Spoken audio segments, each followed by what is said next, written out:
दोस्तों, रशिया और यूक्रेन की जंग जब से शुरू हुई है तब से हमने सैंक्शंस के बारे में काफी कुछ सुना है। लेकिन सैंक्शंस जो रूस के हमले के पहले हफ्ते के अंदर ही लग गए थे, क्या उनका कुछ असर रूस पर दिख रहा है? आज इस जंग को करीब 2 महीने का वक्त गुजर चुका है और पूरी दुनिया कंफ्यूज्ड है कि इन सैंक्शंस से हुआ क्या। ये सैंक्शंस होते क्या हैं? क्यों ज्यादातर अमेरिका देशों पर सैंक्शंस लगाता है और क्या सैंक्शंस काम करते भी हैं? आज इन्हीं सब बातों पर हम विचार करने वाले हैं। तो अगर आप भी जानना चाहते हैं तो बने रहिए वीडियो के अंत तक हमारे साथ। लेकिन वीडियो शुरू होने से पहले अगर आप चैनल पर नए हैं या आपने अभी तक चैनल को सब्सक्राइब नहीं किया है तो चैनल को सब्सक्राइब करना और बेल आइकन दबाना ना भूलें। तो सबसे पहले जान लेते हैं कि सैंक्शंस हैं क्या। सैंक्शंस बस एक लिस्ट है, एक लंबी लिस्ट जिसमें इंडस्ट्रीज और कंपनीज से लेकर लोगों तक के नाम शामिल होते हैं। जो भी देश ये सैंक्शंस लगाता है वो ये कह रहा होता है कि इन सभी लोगों से उन्हें किसी भी तरह का व्यापार या कोई भी बातचीत नहीं करनी है। ऐसे सैंक्शंस हमने कई बार देखे हैं। भारत ने भी जब पोखरण में अपना न्यूक्लियर टेस्ट किया था तो अमेरिका समेत कई देशों ने हमारे ऊपर सैंक्शंस लगा दिए थे। ईरान पर भी अमेरिका ने कई सैंक्शंस लगाए हुए हैं। सैंक्शंस का एक और उदाहरण है नॉर्थ कोरिया, जिस पर चीन के अलावा लगभग दुनिया के बाकी सभी देशों ने सैंक्शंस लगाए हुए हैं और इसी वजह से नॉर्थ कोरिया चीन के अलावा किसी भी देश से व्यापार नहीं करता। आसान भाषा में कहें तो किसी भी देश का हुक्का पानी बंद करना और उसे दुनिया से अलग थलग छोड़ देना, इसी को सैंक्शंस कहते हैं। अब इन सैंक्शंस को थोड़ा सा रूस के संदर्भ में समझने की कोशिश करते हैं, क्योंकि पूरी दुनिया की निगाह अब इसी देश पर है। रूस दुनिया का दूसरा सबसे बड़ा पेट्रोलियम और नेचुरल गैस का एक्सपोर्टर है। सैंक्शंस का मतलब है कि रूस अब इन प्रोडक्ट्स को बाहर किसी और देश में नहीं दे सकता, कम से कम उन देशों में तो नहीं जिन्होंने उन पर सैंक्शंस लगाए हैं।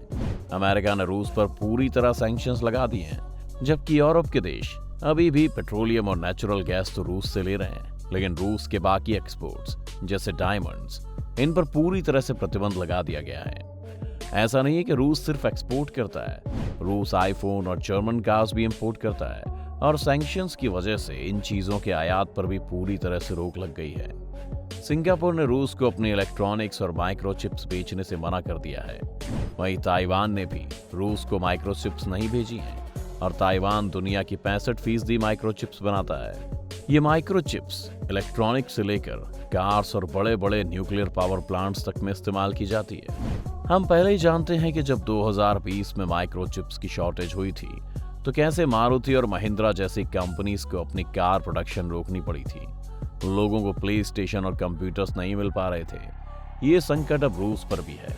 इसके अलावा तीसरी बड़ी चीज ये है कि कई देशों ने रूस को अपना एयर स्पेस इस्तेमाल करने से रोक दिया है, यानी रूस की फ्लाइट्स अब इन देशों में नहीं आ सकती, जिससे रूस के लोग अपने देश में ही फंस गए हैं। इसके साथ साथ इंटरनेशनल एयरलाइंस ने भी रूस में जाने वाली फ्लाइट्स को रोक दिया है, यानी इस वक्त ना आप रूस जा सकते हैं ना रूस से बाहर आ सकते हैं। इसका बड़ा नुकसान उन लोगों को हुआ है जो लगातार बिजनेस ट्रिप्स पर वहां जाते रहते थे। इसके अलावा एप्पल, गूगल, अमेज़न जैसी बड़ी बड़ी कंपनीज ने भी रूस में सर्विस देनी बंद कर दी है। रूस के लोग अपने एटीएम से पैसे नहीं निकाल पा रहे हैं क्योंकि वीजा, मास्टरकार्ड और अमेरिकन एक्सप्रेस जैसी कार्ड कंपनीज की सेवाएं भी वहां स्थगित हैं, जिससे बैंक्स के बाहर लंबी लंबी लाइंस लग चुकी हैं। सैंक्शंस ने एक और बड़ा काम किया है और वो है रूस के अमीर लोगों की संपत्ति को नुकसान पहुंचाना।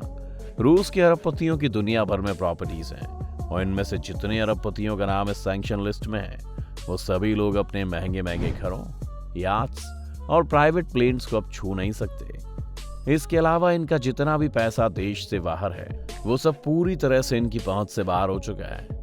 26 साल की इंस्टाग्राम इन्फ्लुएंसर पोलिना, जो लंदन में रहती थी और जिनका लंदन में एक आलीशान घर है, वो भी अब रूस में फंसी हुई हैं क्योंकि उसके पापा रूस में मिनिस्टर हैं, जिस वजह से उसका नाम भी इस लिस्ट में है। इसके अलावा रूस की डिफेंस, एनर्जी और मीडिया कंपनी से जुड़े बड़े बड़े लोगों का भी यही हाल है।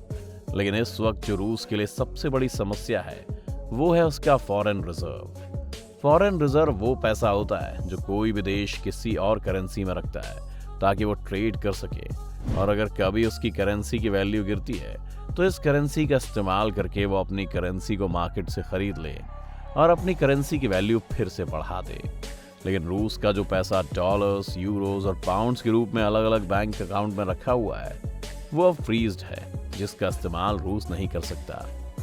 हर देश की तरह रूस पर भी थोड़ा बहुत कर्ज है जो वो नहीं चुका पा रहा है। रूस के पास पैसा है लेकिन वो उस पैसे का इस्तेमाल नहीं कर सकता।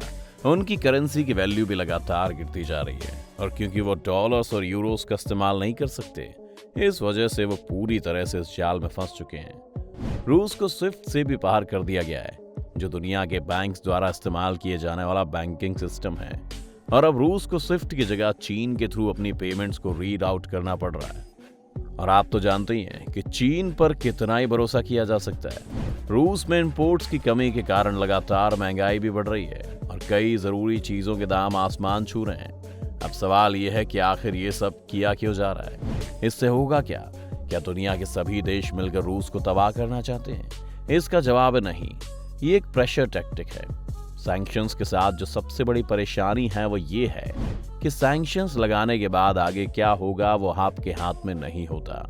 इस वक्त अमेरिका और पश्चिमी देश ये सोच रहे हैं कि अगर हम इन रशियन बिलियनियर्स को इनके पैसे से दूर रखेंगे तो शायद ये लोग पुतिन पर दबाव बनाना शुरू कर देंगे कि उन्हें नुकसान से बचाने के लिए वो ये जंग रोक दें। अमेरिका सोच रहा है कि अगर रूसी जनता को तकलीफ होगी तो शायद वो पुतिन के खिलाफ सड़कों पर उतर आए और अपनी सरकार पर दबाव बनाए कि वो ये जंग रोक दे।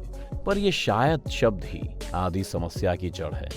अमेरिका नहीं जानता इससे क्या होगा।